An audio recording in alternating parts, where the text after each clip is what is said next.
హల్లెలూయా. దేవునికి స్తోత్రం. అందరికీ వందనాలమ్మ. ఆదివారం రోజు దేవాది దేవుడు మనకి ఇచ్చిన గొప్ప సమయాన్ని బట్టి ఈ పరిశుద్ధ ఆలయంలో కూడుకొని ఉండుట దేవుడు ఇచ్చిన మనకు ధన్యత. దేవుణ్ణి స్తుతించుట కూడా అది మనకి శ్రేష్టకరమైనది, ఆశీర్వాదకరము. మరి ఈ ఆదివారం రోజు దేవుని మందిరంలో కూడుకొని దేవుని మహిమపరచుట ఎంతో ఆశీర్వాదకరము. మనకి, మన పిల్లలకి, మన కుటుంబానికి, గ్రామానికి ఆశీర్వాదకరమైనది. కాబట్టి దేవుడు ఒకసారి జ్ఞాపకం చేసుకుందాము. నిర్గమకాండము పరిశుద్ధ గ్రంథంలో మాటల్ని నిర్గమకాండము 14:10 వచనం.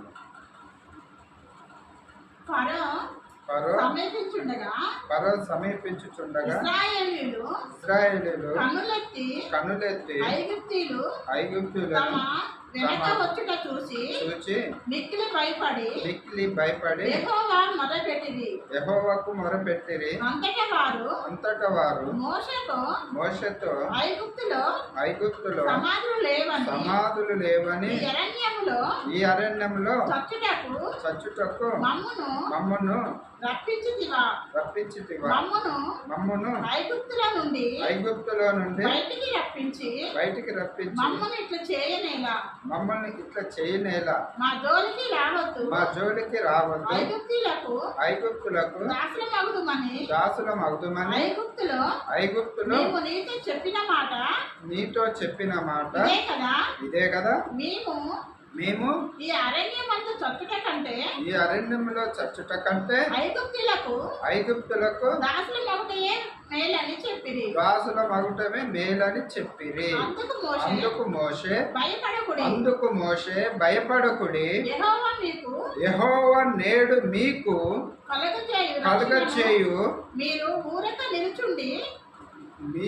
కలుగచేయు రక్షణను ఊరక నిలుచుండి చూడుడి. హల్లెలూయా. దేవునికి స్తోత్రం. చిన్న పాట పాడుకుందాము. యెహోవా నా బలమా, యథార్థమైనది నీ మార్గం, పరిపూర్ణమైనది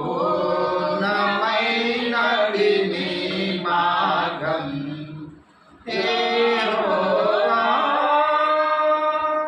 నా శత్రువులు నన్ను చూపినను, నరకపు పాశములరికాటినను. నా శత్రువులు నన్ను చూపినను, నరకపు పాశములరికాటినను. వరదవలే భక్తిహీనుల పోలిన, వరదవలే భక్తిహీనుల పోలి, వదలక నన్ను ఎడబాయని దేవా, వదలక నన్ను ఎడబాయని దేవా. యెహోవా నా బలమా,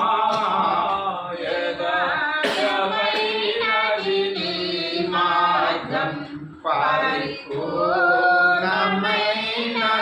నీ మార్గం.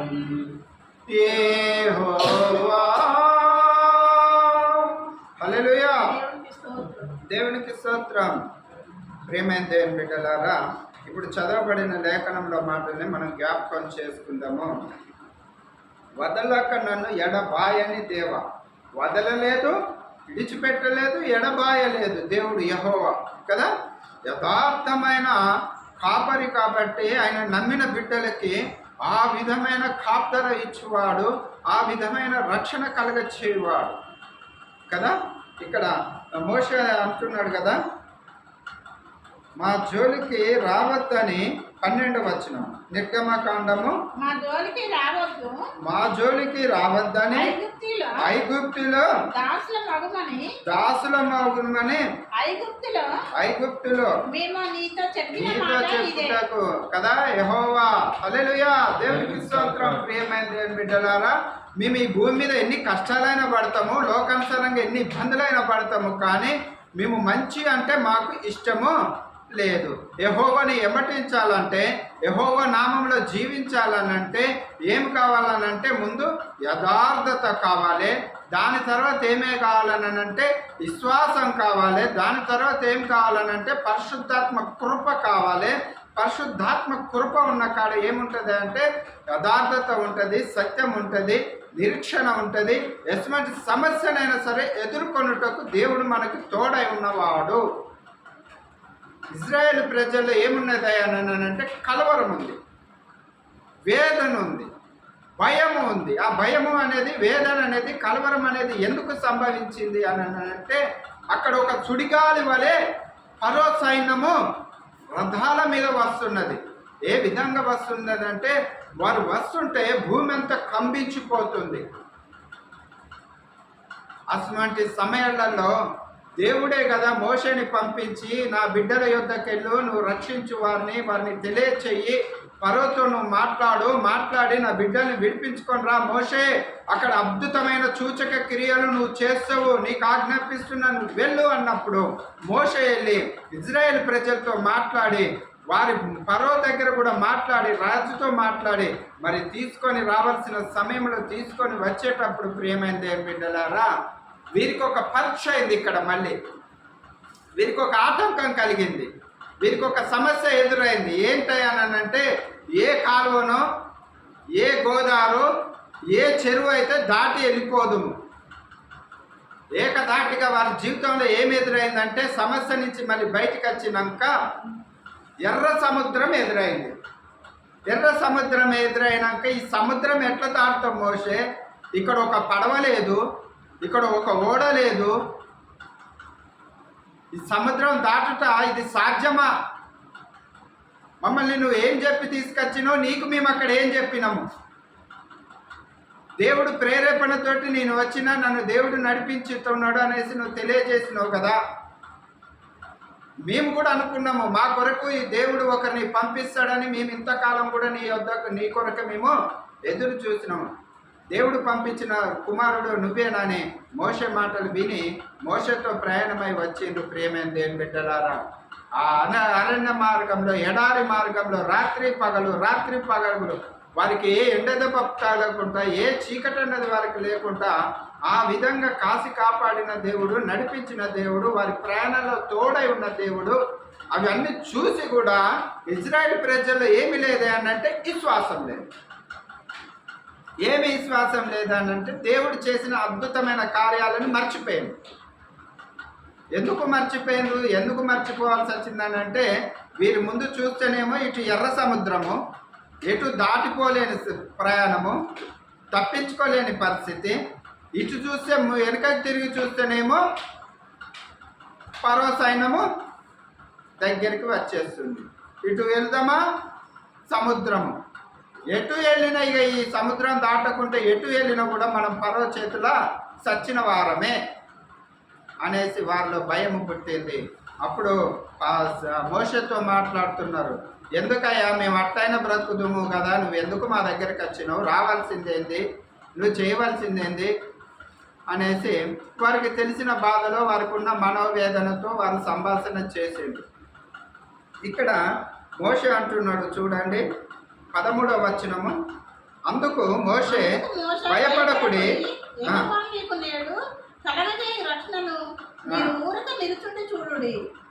యెహోవా కలుగచేయు రక్షణను మీరు ఊరకనే నిలిచి ఉండే చూడండి. హల్లెలూయా. రక్షణని చూడాలనంటే ముందు సమస్యను ఎదుర్కోవాలి. సమస్యను ఎదుర్కోవాలనంటే ధైర్యం కావాలి. ధైర్యం కావాలనంటే యెహోవాని నమ్మాలి. నీ జీవిత ప్రయాణంలో, నా జీవిత ప్రయాణంలో, నీ యాత్రలో, నా యాత్రలో ఈ భూమి మీద కొనసాగుతున్నప్పుడు ప్రియమైన దేవుని బిడ్డలారా ఎన్నో ఆటంకాలు వస్తాయి, ఎన్నో ఇబ్బందులు వస్తాయి, ఎన్నో అవమానాలు వస్తాయి, ఎన్నో నిందలు వస్తాయి, ఎన్నో ఆర్థికమైన ఇబ్బందులు వస్తాయి. అది కుటుంబాల ద్వారా కావచ్చు, రక్త సంబంధికుల ద్వారా కావచ్చు, లేదా గ్రామస్తుల ద్వారా కావచ్చు, లేదా స్నేహితుల ద్వారా కావచ్చు, లేదా పరిచర్యలు కావచ్చు. ఏదేమైనప్పుడు కూడా నిన్ను నడిపిస్తున్న వాడు యెహోవాని నువ్వు నమ్మాలి. నీకు ఆదరణగా ఉన్నవాడు యెహోవా అని నువ్వు నమ్మాలి. నన్ను ఇంత దూరం తీసుకొచ్చినోడు ఇక్కడి నుంచి ఇక్కడికి తీసుకుపోవడాన్ని నువ్వు విశ్వాసంతో నమ్మాలి. ప్రియమైన దేవుని బిడ్డలారా, ఎప్పుడైతే మనలో భయం అనేది వస్తుందో అప్పుడు ఆ హృదయంలో ఎవరికి స్థానం లేదంటే యెహోవాకి స్థానము లేదు. నేను ఈరోజు ఈ పని చేయగలను అనంటే చేయగలుగుతాము. ఆ పనిని చూసి ఇది నేను చేయలేను అనుకుంటే మాత్రానికి ప్రియమైన దేవుని బిడ్డలారా, జీవితంలో ఎప్పుడు కూడా మనం ఏ పని చేయలేము. ఈ సముద్రము దాటగలను, నడిపించిన నా దేవుడికి సమస్తము సాధ్యం అనుకుంటే దేవుడు చేయగలడు, సమస్తము సాధ్యము కదా. అందరించే ప్రియమైన దేవుని బిడ్డలారా, పరిశుద్ధ గ్రంథంలో ఒక మాట ఉంటుంది. యెహోవా మాట సమస్తము భూమి మీద ఉన్న ప్రతిది కూడా ఆయన మాటను ఆలకించుతుందట. ఆకాశమా ఆలకించుము, భూమి చెవియొక్కుము. నేను పిల్లల్ని పెంచి పెద్దవారిగా చేసి గొప్పవారిగా చేసి వారిని భూమి మీద ఆశీర్వదించబడండి నేను పంపిస్తే వారు నా మీదే తిరుగుబాటు చేస్తున్నారు. నా మాటని వారు లెక్క చేయట్లేరు. నా మాట వినే స్థితిలో కూడా వారు లేరు. ఎందుకు లేరు అని అంటే వారు ఈ లోకానుసారమైన ఉన్న పరిస్థితులను బట్టి వారు ఆందోళన చెందుతున్నారు. సృష్టికర్త అయిన తండ్రి ఈ పరిస్థితుల నుంచి కూడా నేను కాపాడుటకు సమర్థుడు అన్నది నువ్వు ఎందుకు నమ్మలేకపోతున్నావు? ఎందుకు విశ్వసించలేకపోతున్నావు? నీకు వచ్చిన కష్టం అది శాశ్వత కాలం ఉండేది కాదు. దేవుడు ఒక దినంలో ప్రతి వ్యక్తికి ఒక సమయాన్ని ఇస్తాడు. ఆ సమయంలో నువ్వు ఉన్నతమైన స్థితిలో చేరాలని అంటే ప్రియమైన దేవుని బిడ్డలారా, కష్టము ఉంటుంది, ప్రయాసం ఉంటుంది, వేదన ఉంటుంది, బాధ ఉంటుంది, అన్నీ ఉంటాయి. మరి ఈ అన్నిటిని దాటుకొని పోవాలనంటే నీ హృదయంలో ఏముండాలంటే యథార్థత ఉండాలి. అందురించి ఇక్కడ ఈ పాట ఉంది కదా, చూడమ్మా ఒకసారి. యెహోవా నా బలమా, యథార్థమైనది నీ మార్గం, పరిపూర్ణమైనది నీ మార్గం. యెహోవా నా శత్రువులు నన్ను చుట్టినను, నరకపు పాశములారి పట్టినను. నా శత్రువులు నన్ను చుట్టినను, నరకపు పాశములారి కట్టినను. వరదవలే భక్తిహీనులు పోలిన, వరదవలే భక్తిహీనులు పోలిన, వదలక నన్ను ఎడబాయని దేవా, వదలక నన్ను ఎడబాయని దేవా. యెహోవా నా బలమా, యథార్థమైనది నీ మార్గం, పరిపూర్ణమైనది నీ మార్గం. హల్లెలూయా, దేవునికి స్తోత్రం. శత్రువులు మీదకి వచ్చేస్తున్నారు. ఇటు చూస్తేనేమో జల ప్రళయము, సముద్రం ఉన్నది. మోషే అంటున్నాడు, మీరు ఊరకనే నిలిచి ఉండి చూడుడి. మోషేకి తెలుసు నన్ను పంపినవాడు నమ్మతగినవాడు, ఈ సముద్రం ఏ పాటిది, ఆయన ఆరిన నేలగా చేయగలడు అని మోషే కూడా కలవరపడ్డాడు. అప్పుడు ఆకాశం వైపు మోషే చేతులెత్తి యెహోవాని మనసులో తలుసుకోగానే అప్పుడు యెహోవా అంటున్నాడు, మోషే ఎందుకు నువ్వు చూస్తున్నావు? నీ చేతిలో కర్ర ఉంది కదా, అది సముద్రం వైపు పెట్టు. అవును ప్రియమైన దేవుని బిడ్డలారా, ఈరోజు నీకు నాకు సజీవమైన యాగమైన పునరుద్ధానమైన సజీవ లెక్కలో ఉన్న యెహోవా వాక్కు నీ నోట ఉంటే నువ్వు ఏదైతే అవునంటావో అది నెరవేరుతుంది, ఏదైతే కాదంటావో అది ఆగిపోద్ది. ప్రియమైన దేవుని బిడ్డలారా, నీ దగ్గరే ఉంది కృపావరము. దేవుడిచ్చింది మర్చిపోతున్నాము, మనము నిర్లక్ష్యంగా ఉంటున్నాము, భయపడుతున్నాము, ఆందోళన చెందుతున్నాము. మనల్ని పరిశుద్ధులుగా చూడాలని దేవుడు అనుకుంటున్నాడు. నీతిమంతులుగా చూడాలనుకుంటున్నాడు, యథార్థవంతులుగా ఉండాలనుకుంటున్నాడు, సత్యవంతులుగా ఉండాలనుకుంటున్నాడు. ప్రియమైన దేవుని బిడ్డలారా, ఈ పరిశుద్ధ గ్రంథంలో మాటను ఒకసారి జ్ఞాపకం చేసుకుందాము. మీకు నేడు కలుగచేయు రక్షణని మీరు ఊరకనే నిలిచి ఉండి చూడుడి. మీరు నేడు చూచిన ఈ ఐగుప్తులు ఎన్నడూ కూడా మళ్ళీ మీ కంటికి కనపడరు. హల్లెలూయా. ప్రియమైన దేవుని బిడ్డలారా, దేవుడు అంటున్నాడు, ఆ పరో సైన్యం అక్కడి నుంచి వస్తున్నది కదా, ఆ సైన్యాన్ని చూసి మీరు ఎందుకు భయపడుతున్నారు? ఆ పరో సైన్యము కానీ పరో కానీ ఇక ఎన్నడూ కూడా మీ జోలికి కానీ ఆయన భూమి మీద ఆయన పేరు లేకుండా నేను చేస్తానని చెప్పి వాగ్దానం ఇచ్చిన దేవుడు మరి ఏం జరిగిందయ్యా అని అంటే, ప్రియమైన దేవుని బిడ్డలారా, మోషే ఎప్పుడైతే సముద్రం వైపు ఆ కర్ర ఎత్తి పట్టుకున్నాడు, ఆ చేయి చాపిండు, ఆరిన నేల అయిపోయింది. హల్లెలూయా. నీ జీవితంలో నా జీవితంలో కూడా మనల్ని ఆరిన నేల మీద నడిపించే దేవుడు. ఈ భూమి మీద మనకు అన్ని ఆటంకాలు ఉన్నా కూడా ఏ ఆటంకం లేకుండా కూడా తొలగించే దేవుడు. ఎందుకు దేవుణ్ణి నమ్మలేకపోతున్నావు? ఎందుకు దేవుణ్ణి విశ్వసించలేకపోతున్నావు? నీ దేవుడు నీతో ఉన్నవాడు కదా, నువ్వు ఆరాధిస్తున్నావు కదా, నువ్వు ప్రార్థన చేస్తున్నావు కదా, నువ్వు కీర్తిస్తున్నావు కదా, నువ్వు దేవుని తలుచుకుంటున్నావు కదా, అదే తలంపు దేవుడు కూడా నీకు ఇస్తున్నాడు. కుమారుడా, కుమార్తె, ఈ వాక్యం వింటున్న వాళ్ళారా, దేవుడు నిత్యం నీతో ఉన్నవాడు. కష్టాలను చూసి భయపడకు, దుఃఖాలను చూసి భయపడకు. ఏ పరిస్థితి ఏదేమైనప్పుడు కూడా ఈ భూమి మీద లోకానుసరమైన వైపు నువ్వు కన్ను ఎత్తి చూడకు. దేవుడు నీకు సమస్తము సాధ్యంగా ఉన్నతమైన స్థితిలో పేరు ప్రతిష్టలతో నిలుపుతాడు. మరి ఆరిన నేల మిక్కలే ఇజ్రాయెల్ ప్రజలు దాటి వెళ్ళిపోయినాక ఫరో సైన్యము రానే వచ్చింది. ప్రియమైన దేవుని బిడ్డలారా, వచ్చింది, సముద్రం మధ్యలోకి వచ్చింది. వచ్చినాక ఏమైంది? అటు ఇటు గోడలు లెక్కున్న సముద్రము ఇజ్రాయెల్ ప్రజలు దాటి వెళ్ళిపోయినాక మరి రెండు పాయలు కలుసుకున్నాయి. కలుసుకున్నాక అక్కడ చెప్పుకోనీకి లేదు, అనుకోనీకి లేదు. అలాంటి అద్భుతము చేసినాక కూడా, దేవుడు చేసినాక కూడా ఇజ్రాయెల్ ప్రజలు ఏం జరిగింది అంటే, తినుము, తాగుము, ఎంజాయ్ చేయి, పెళ్లి చేసుకో, విందు చేసుకో, ఈ లోకం మీద ఉన్నది. ప్రియమైన దేవుని బిడ్డలారా, తినుము, తాగుము, పెళ్లి చేసుకో, విందు చేసుకో అనే మాట రాగానే నేను ఒక మాట జ్ఞాపకం చేస్తున్నా. మోషే వారికి సమయం ఇచ్చి, నేను కొద్దిసేపు కొండ మీదకి వెళ్ళి దేవునితో విజ్ఞాపన చేసుకొని వస్తా, ఏకాంతంగా చేసుకొని వస్తా, దేవుడు చేసిన మేలను బట్టి, దేవుడు చేసిన మనల్ని నడిపించిన విధానాన్ని బట్టి అనేసి మోషే దేవుడితోటి మాట్లాడటానికి వెళ్ళినప్పుడు, వీరి భూమి మీద ఇంకా మోషే తిరిగి రాడు, మన ఇష్టము, మనం ఏదైనా చేసుకోవచ్చని వాళ్ళు ఏం లేదంటే భయము లేదు, భక్తి లేదు, మళ్ళీ లోకానుసారంగా జారిపోయింది.